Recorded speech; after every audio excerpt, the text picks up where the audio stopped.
Tout est devenu clair lorsqu'elle a dit « Ce n'est rien, il est simplement meilleur que toi dans certains domaines. » J'ai alors répondu « Espérons qu'il soit aussi doué pour payer tes factures. » Ensuite, j'ai résilié notre bail et j'ai accepté une promotion, ne laissant que le silence derrière moi. Bonjour, je m'appelle Hugo. J'ai 31 ans. Elle, Clara, en a 28. Nous étions ensemble depuis presque 2 ans et vivions depuis 8 mois dans le même appartement dans le centre de Lyon. De l'extérieur, nous avions probablement l'air d'un couple qui fonctionne. Elle est influenceuse lifestyle avec une audience en pleine croissance, je travaille dans les opérations pour une grande entreprise, un poste stable, un bon salaire, un profil discret sur LinkedIn.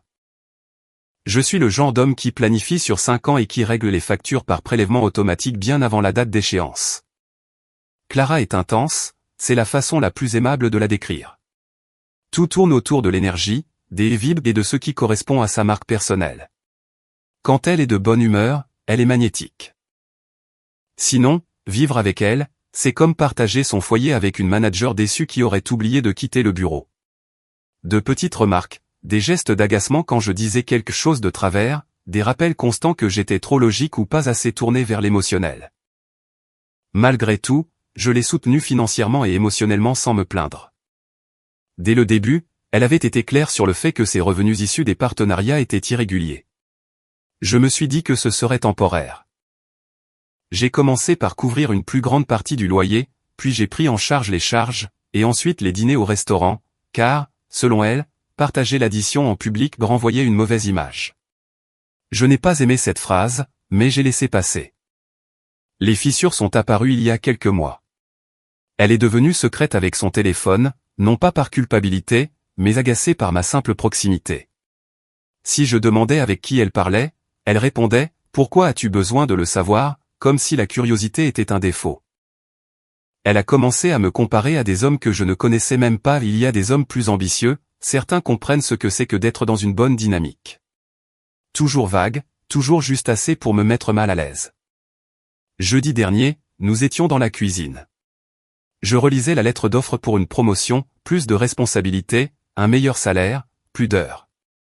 J'étais nerveux mais enthousiaste. J'ai essayé de partager ça avec elle. Elle a à peine levé les yeux de son téléphone. C'est à ce moment-là que quelque chose a changé, même si je ne le savais pas encore. Elle n'a pas demandé en quoi consistait la promotion. Elle n'a pas demandé si je la voulais. Elle n'a pas demandé comment je me sentais. Elle a fait glisser son doigt encore quelques secondes sur l'écran et a dit « Ça veut dire que tu seras moins à la maison. » Pas de félicitations, juste de la logistique, un désagrément. Je lui ai expliqué que oui, probablement, mais que c'était une étape importante, changement de statut, augmentation de salaire, c'était quelque chose pour lequel j'avais travaillé. Elle a soupiré bruyamment, délibérément. « Hugo, je ne sais pas comment ça s'intègre avec la direction que je prends, » a-t-elle dit en posant son téléphone et en me regardant comme si j'avais présenté une mauvaise idée lors d'une réunion. Rigide, c'est le mot qu'elle a utilisé. Pas stable, pas responsable. Rigide. Elle m'a expliqué qu'elle était dans une phase de croissance et que tout devait être aligné énergétiquement, et que j'étais trop corporate. J'ai cru qu'elle plaisantait. Ce n'était pas le cas. Elle a énuméré mes défauts, je ne savais pas réseauter correctement, je ne m'habillais pas avec intention, je ne publiais pas assez, je ne comprenais pas qu'aujourd'hui la visibilité était une monnaie d'échange. Ça sonnait répété, comme si elle préparait ce discours depuis longtemps. Ensuite, elle a dit quelque chose qui m'est resté, j'ai l'impression que j'évolue et que tu restes exactement le même. Je lui ai demandé si elle était malheureuse. Elle a tourné la tête, irritée, pourquoi faut-il toujours que tu dramatises? Je suis juste honnête. Cette nuit-là, j'ai compris que la distance n'était pas émotionnelle, elle était stratégique. Elle n'était ni en colère ni triste, elle m'évaluait. Dans le lit, elle est restée sur son téléphone pendant que je fixais le plafond. Les notifications illuminaient la pièce, des noms que je ne connaissais pas, majoritairement masculins, des compliments, des émojis de flammes, on devrait collaborer. Je n'ai rien dit. Je n'ai pas dormi non plus. Le lendemain matin, elle m'a embrassé sur la joue comme si de rien n'était et m'a demandé de payer la facture d'électricité parce qu'un de ses paiements avait pris du retard. Je l'ai payé. Je pensais encore que nous traversions juste une mauvaise passe. Je ne savais pas que j'étais déjà en train d'être remplacé, du moins pas encore officiellement. Rien n'a explosé immédiatement. C'est ce qui me déconcerte le plus, ça s'est usé à petit feu. La semaine suivante, elle a commencé à rentrer plus tard. Pas excessivement tard, juste assez pour que nos projets de dîner meurent sans discussion. Si je posais la question, elle disait qu'elle avait perdu la notion du temps ou que le networking s'était prolongé. Si j'insistais un peu, elle devenait tranchante, maintenant tu me fais un interrogatoire ? J'ai arrêté de demander. Les critiques ont également augmenté. Jamais de cris, juste des commentaires désinvoltes laissés comme des miettes sur la table, tu devrais te faire un blanchiment des dents, cette veste te vieillit, la confiance en soi, c'est attirant, tu n'en projettes pas beaucoup. Elle disait ça en faisant défiler son écran, me regardant à peine. Un soir, elle m'a demandé de la prendre en photo pour une publication sponsorisée, sur le rooftop de l'immeuble au coucher du soleil. J'ai passé 40 minutes à ajuster les angles, à refaire des prises, à suivre ses instructions, ne te baisse pas, ça me tasse, fais en sorte que ça ait l'air plus onirique. Ensuite, elle a vérifié les photos et a froncé les sourcils. Je demanderai à Théo de les retoucher. Je me suis demandé qui était Théo. Elle m'a regardé comme si j'interrompais une évidence, un photographe, on a collaboré. Encore ce mot, collaborer. Je lui ai demandé quand elle l'avait rencontré. Pourquoi, a-t-elle répondu. Ce soir-là, j'ai remarqué qu'elle avait changé le mot de passe de son téléphone. Quelques jours plus tard, nous sommes allés à l'anniversaire d'une de ses amies. Ambiance bruyante, dans la représentation. Clara brillait, riait fort, touchait les bras, dominait l'espace comme si c'était du contenu en direct. À un moment donné, quelqu'un a plaisanté, Clara vise toujours plus haut. Tout le monde a ri, elle aussi. Elle m'a regardé, le sourire intact, et a dit, je n'aime pas me contenter de ce que j'ai. J'ai attendu une explication. Elle n'est pas venue. Sur le chemin du retour, en traversant le pont de la Guillotière, je lui ai demandé ce que cela signifiait. Tu es trop sensible, a-t-elle répondu, tu sais bien que je ne parlais pas de toi. Mais elle n'a pas non plus précisé de qui elle parlait. Cette nuit-là, j'ai compris quelque chose de dérangeant, elle ne s'éloignait pas de moi parce qu'elle me détestait, elle s'éloignait parce qu'elle pensait pouvoir aspirer à mieux et elle voulait que je le ressente sans avoir à le dire clairement. Malgré tout, ce ne fut pas ma limite. La limite a été franchie par une phrase, prononcée sur le même ton qu'elle utilise pour commander un café. Dimanche après-midi. Elle sur le canapé, ordinateur portable ouvert, téléphone posé sur les genoux. Je vérifiais les dépenses communes sur mon application bancaire, essayant de comprendre pourquoi mon compte se vidait chaque mois. On peut parler des finances un instant, ai-je demandé calmement. Fais vite, a-t-elle répondu sans me regarder. Je lui ai expliqué que je couvrais presque tout, le loyer, les charges, les courses, les abonnements, des dépenses qu'elle disait vouloir prendre en charge plus tard. Ce n'était pas une accusation, j'avais besoin de clarté. Elle a fermé l'ordinateur portable d'un coup sec. Maintenant tu fais les comptes, c'est ça? J'ai juste besoin de savoir où nous en sommes. Tu savais qui j'étais quand on a commencé à sortir ensemble. Une réplique, la même esquive que d'habitude. Elle a dit que je la soutenais quand sa carrière stagnait et que maintenant, on aurait dit que l'aider était un fardeau. Je lui ai rappelé que cela ne me dérangeait pas de la soutenir, mais qu'une relation a besoin d'équilibre, de transparence, d'un projet. Elle a ri. Hugo, c'est pour ça que tu ne comprends pas les femmes comme moi. J'ai demandé ce que cela signifiait. Elle s'est appuyée sur le plan de travail et l'a lâché, ce n'est rien. Il est juste meilleur que toi dans certains domaines. J'ai senti mon estomac se nouer. Qui, ai-je demandé?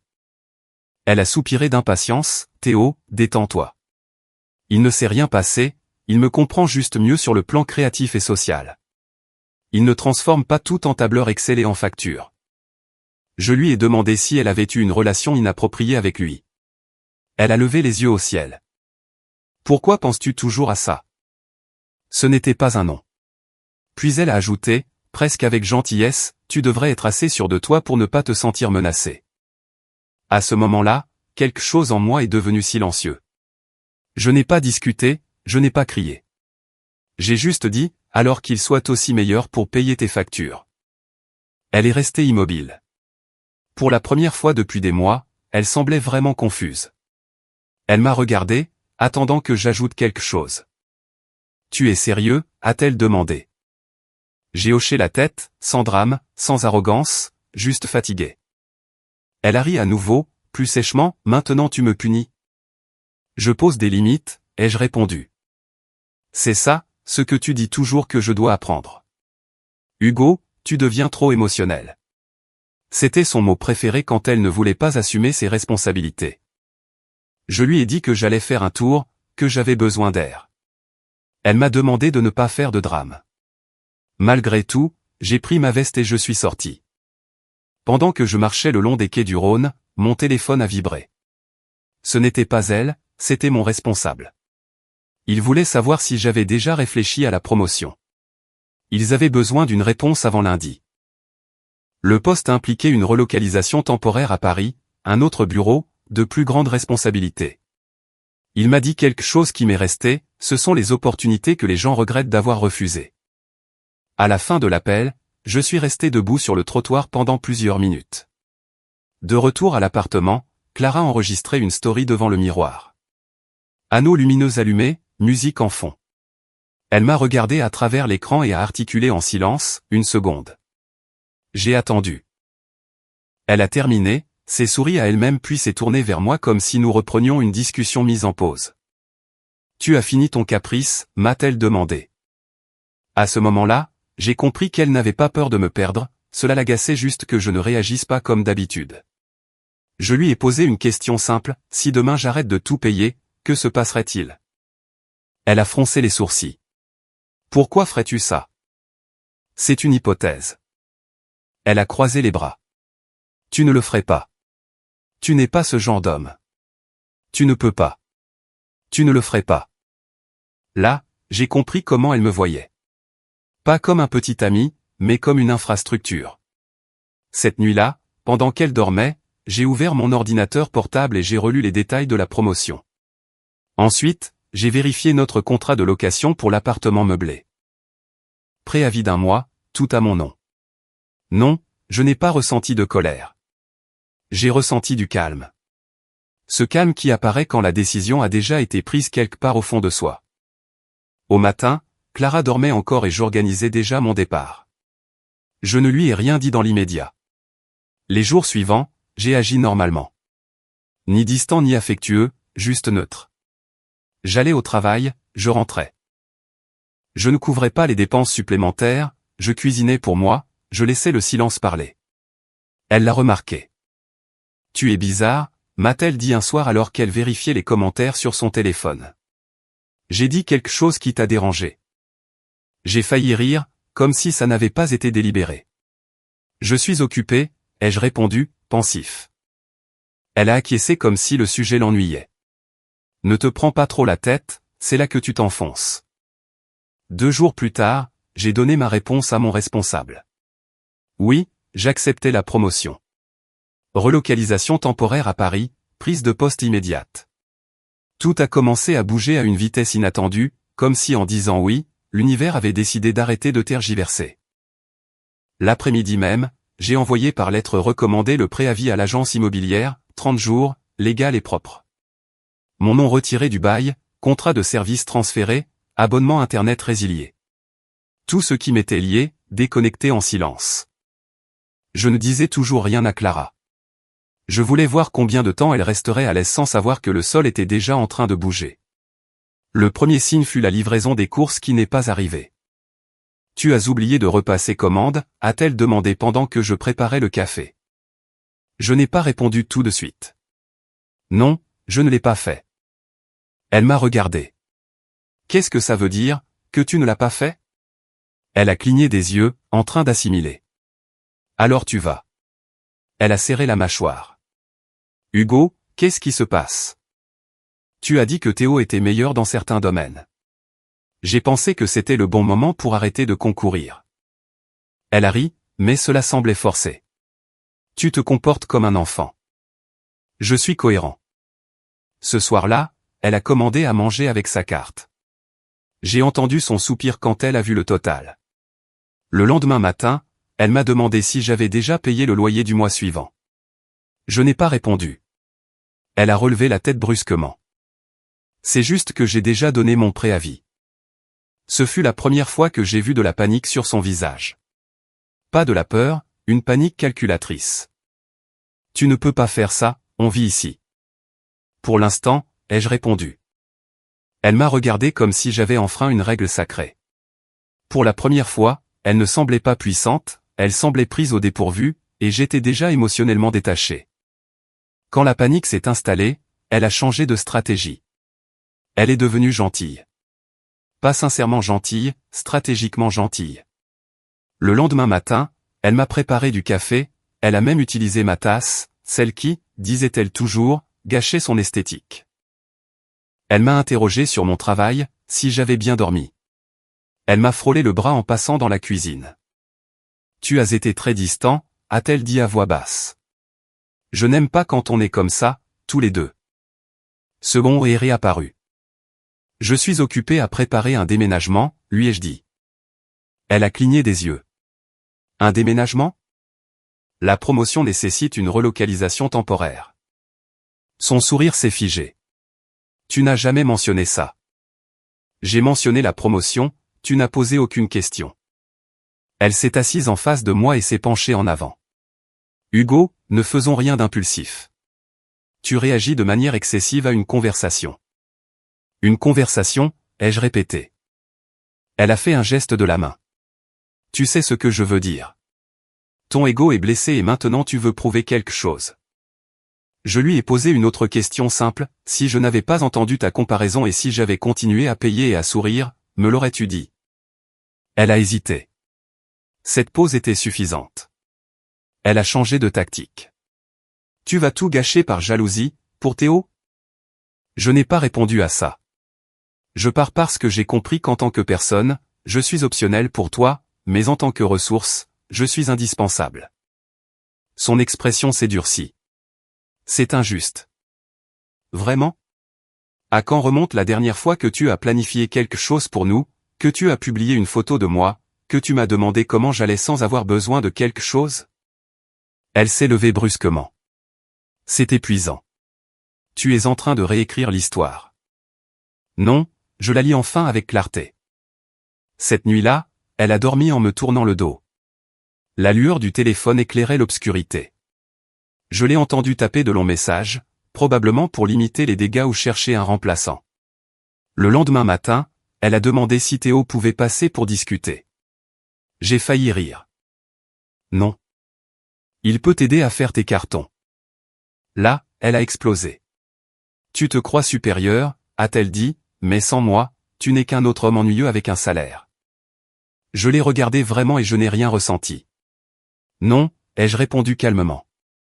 Sans toi, je suis tranquille. Elle n'a pas eu de réponse, et le vrai silence est enfin entré dans l'appartement. Après cela, l'ambiance a changé. Ce n'était pas de la tension, c'était du vide. Elle a arrêté de faire semblant. Plus de sourires forcés ni de voix douce. Elle se déplaçait comme une colocataire qui déteste l'autre mais ne peut pas partir.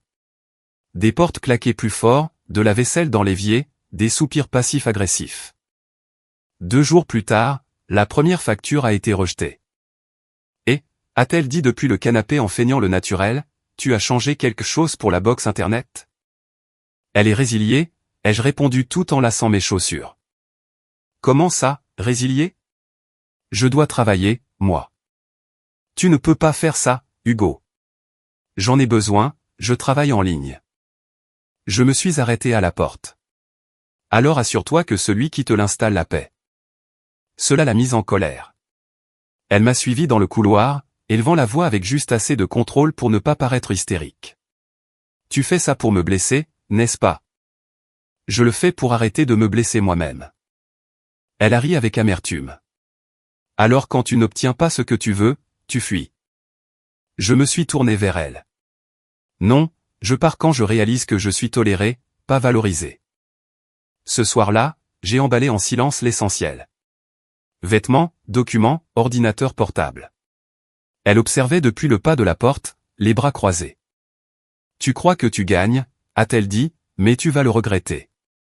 On n'abandonne pas une femme comme moi. J'ai fermé la valise. Je ne m'éloigne pas de toi, je me rapproche de moi. Elle n'a pas pleuré. Elle s'est moquée, à parler d'ego et de fragilité. Mais quand j'ai pris les clés, sa voix s'est brisée. Et moi, où vais-je aller? Je l'ai regardé longuement. Tu l'as dit toi-même, ce n'est rien, il était juste meilleur que moi dans certains domaines. J'ai ouvert la porte. Qu'il le soit aussi pour ça. Je l'ai laissé dans l'appartement, entouré d'anneaux lumineux, de partenariats à moitié emballés et d'un silence qu'elle n'avait jamais pris le temps de prévoir. Et pour la première fois depuis longtemps, je n'ai pas regardé en arrière. Après mon départ, il n'y a pas eu de drame. Ni poursuite, ni appel désespéré. Seulement le silence. La première nuit, j'ai dormi sur le canapé d'un collègue. Je me suis réveillé avant que le réveil ne sonne, comme si mon corps savait déjà que la routine avait changé. J'avais quelques messages de Clara. Pas d'excuses, pas d'explications. De la logistique. Tu as emporté le routeur, quand exactement arrive à échéance le dernier paiement du loyer, tu peux me transférer l'email de l'agence. J'ai répondu une fois de manière brève et objective. Ensuite, j'ai arrêté de le faire. Le processus de la promotion a avancé plus vite que prévu. Les ressources humaines, l'expédition de mes affaires, les dates, les détails du voyage, le logement temporaire. C'était étrange de voir à quelle vitesse ma vie se réorganisait une fois débarrassée de ce qui l'alourdissait. 3 jours plus tard, elle a appelé. J'ai laissé sonner 2 fois avant de répondre. Sa voix semblait différente. Ni hautaine, ni tranchante. Fatiguée. Je ne pensais pas que tu le ferais vraiment. Je sais. Il y a eu un long silence. Théo dit que tu en fais tout un plat. Ça m'a fait sourire. Pas de bonheur, mais de confirmation. Je suis sûr que c'est ce qu'il pense. Elle a soupiré. Je ne pensais pas que tu allais disparaître. J'étais sur le point de lui dire que je disparaissais en silence, à l'intérieur de moi-même, depuis des mois. Mais cela n'avait aucun sens. Je n'ai pas disparu, j'ai juste arrêté de combler les vides. Elle a gardé le silence. Je croyais que tu comprenais ton rôle, a-t-elle dit plus doucement. Cette phrase a suffi. Je le comprenais. C'est pour ça que je suis parti. L'appel s'est terminé sans adieu ni cri, juste la clôture d'une transaction. Une semaine plus tard, je suis passé à l'appartement pour récupérer le dernier courrier. Sa voiture n'était pas là, les lumières étaient éteintes, un avis officiel collé sur la porte. Quelque chose de formel, d'inévitable. Je n'ai pas ressenti de satisfaction, j'ai ressenti de la légèreté. Quand le bruit s'éteint, on comprend quelque chose d'important, je n'ai rien perdu, j'ai juste arrêté de financer l'illusion de quelqu'un d'autre. Pour la première fois depuis longtemps, le silence était la paix. J'écris ceci depuis une chambre d'hôtel qui sent la moquette neuve et le café médiocre. La promotion a commencé immédiatement. Nouvelle ville, nouveau bureau, nouveau badge. Le même mois, mais plus léger. Sans tension constante, sans calculer les humeurs des autres, sans me demander si mon utilité surpassait ma présence. Une semaine plus tard, les ressources humaines m'ont demandé si je voulais rendre la relocalisation permanente. J'ai répondu oui sans hésiter. Ce soir-là, le dernier message de Clara est arrivé. Ni en colère, ni repentant. Confus. Je ne comprends pas comment tu as pu partir si facilement. Je l'ai regardé un moment avant de répondre, ce n'était pas facile. C'était silencieux. Il y a une différence. Elle n'a pas répondu. Plus tard, par habitude, j'ai vu sa publication. Un selfie seul devant le miroir. Un texte sur la renaissance et la protection de son énergie. Des commentaires remplis d'émojis et d'hommes demandant si elle était célibataire. Je n'ai rien ressenti. C'est ce que personne ne mentionne. On s'attend à de la rage, de la tristesse ou du regret. Mais quand quelque chose se termine exactement quand ça doit se terminer, la seule chose qui reste est le calme. Le lendemain matin, j'ai résilié le dernier abonnement partagé. J'ai clos le chapitre pour de bon. Je publie ceci non pas pour chercher une validation ou me venger, mais pour donner une perspective. Si quelqu'un vous dit qu'une autre personne est meilleure que vous, croyez-le. Et laissez cette personne tout assumer, pas seulement ce qui l'arrange. L'amour ne se prouve pas en endurant, il se prouve par le respect mutuel. Et quand vous comprenez qu'on vous garde par commodité et non par choix conscient, ce n'est plus une relation, c'est un contrat. Et les contrats peuvent être résiliés. Commentaire, parfois, L'acte le plus courageux que nous puissions faire est de reconnaître notre propre valeur et de partir en silence. Poser des limites n'est pas un acte de méchanceté, mais une étape absolument nécessaire pour protéger notre paix intérieure. Le véritable amour se construit sur le respect mutuel et l'effort partagé, et non sur la simple commodité ou l'utilité temporaire.